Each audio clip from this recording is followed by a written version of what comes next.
Hi friends, ഞാനിന്ന് ചെയ്യാൻ പോകുന്നത് ടൊമാറ്റോ കോളിഫ്ലവർ കറിയാണ്. അതിനായിട്ട് കോളിഫ്ലവറിൻ്റെ ഒരു പകുതി ഭാഗം മാത്രമാണ് ഞാനിപ്പോൾ എടുക്കുന്നത്. കോളിഫ്ലവർ നമുക്ക് ഇതുപോലെ ഒന്ന് പൂക്കളെല്ലാം അടർത്തി മാറ്റി വയ്ക്കണം. പിന്നീട് ഉപ്പും മഞ്ഞളും ചേർത്ത് തിളച്ച വെള്ളത്തിൽ ഒരു 5 മിനിറ്റ് ഇട്ട് വയ്ക്കുക. ഇനി നമുക്ക് അരപ്പ് തയ്യാറാക്കാം. ഇതൊരു 6 കാശ്മീരി മുളകാണ് കുതിർത്തെടുത്തിട്ടുള്ളത്. 1 സ്പൂൺ വീതം ജീരകം, പെരുംജീരകം, ഇഞ്ചി, വെളുത്തുള്ളി ചതച്ചത് എടുത്തിട്ടുണ്ട്. 3 തക്കാളി എന്നിവ എടുത്തിട്ടുണ്ട്. ഇനി ഇവയെല്ലാം മിക്സിയിലിട്ട് നല്ല മഷി പോലെ അരച്ചെടുക്കുക. ഇനി നമുക്ക് കോളിഫ്ലവർ ഫ്രൈക്ക് വേണ്ടിയിട്ടുള്ളൊരു കോട്ടിംഗ് തയ്യാറാക്കാം. അതിനായിട്ട് ഞാനിപ്പോൾ എടുത്തിട്ടുള്ള 2 സ്പൂൺ വീതം മൈദ, കടലമാവ്, കോൺഫ്ലവർ എന്നിവയാണ്. അതിലേക്ക് കുറച്ച് ഉപ്പും മഞ്ഞളും ചേർത്ത് കുറച്ച് വെള്ളം ഒഴിച്ച് നമുക്ക് മാവ് കലക്കി തയ്യാറാക്കാം.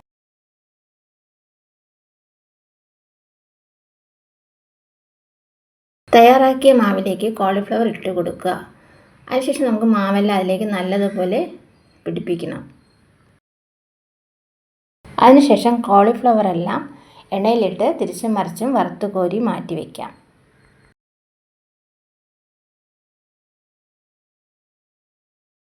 നല്ല ഗോൾഡൻ നിറമാവുന്നവരെ ഒന്ന് ഫ്രൈ ചെയ്തെടുക്കുക. ഇനി ഒരു പാനിലേക്ക് നമുക്ക് എണ്ണ ഒഴിച്ച് കൊടുക്കാം. ജീരകം ഇട്ട് പൊട്ടിച്ച ശേഷം അരിഞ്ഞു വെച്ചിരിക്കുന്ന ഒരു 2 ചെറിയ സവാള കൂടി ചേർത്ത് കൊടുക്കാം.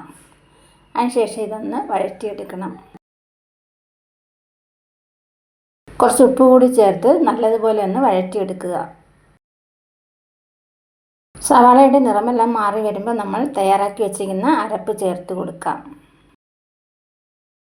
കുറച്ചായിട്ട് വേണം നമുക്ക് അരപ്പ് ചേർത്ത് കൊടുക്കാൻ.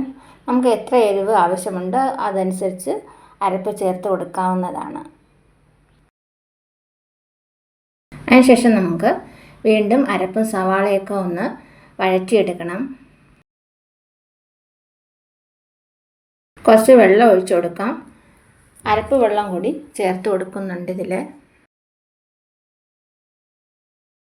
ഇനി ഇതൊന്ന് ചെറുതായിട്ട് തിളച്ച് വരുമ്പോൾ നമുക്ക് 1 സ്പൂൺ ടൊമാറ്റോ സോസ് കൂടി ചേർത്ത് കൊടുക്കണം. അതിൻ്റെ കൂടെ തന്നെ 1 സ്പൂൺ സോയാ സോസ് കൂടി ഞാൻ ചേർത്ത് കൊടുക്കുന്നുണ്ട്.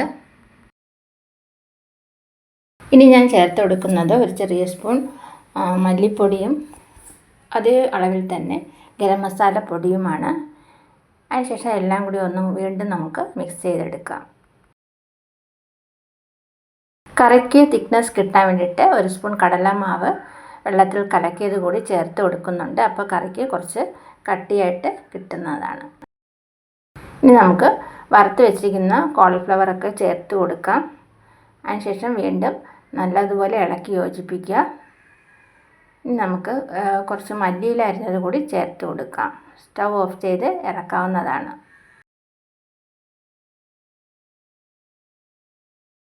ഇതൊരു വെറൈറ്റി ടേസ്റ്റി ആയിട്ടുള്ളൊരു കോളിഫ്ലവർ റെസിപ്പിയാണ്. എല്ലാവരും ഒന്ന് ട്രൈ ചെയ്ത് നോക്കുക. നമുക്ക് ചപ്പാത്തിയോടും അപ്പത്തിനോടൊപ്പം കഴിക്കാവുന്നതാണ്. വീഡിയോ ഇഷ്ടമായി ലൈക്ക്, ഷെയർ ആൻഡ് സബ്സ്ക്രൈബ് ചെയ്യുക. അതുപോലെ നിങ്ങളുടെ കമൻറ്റ്സ് എന്നെ അറിയിക്കുക.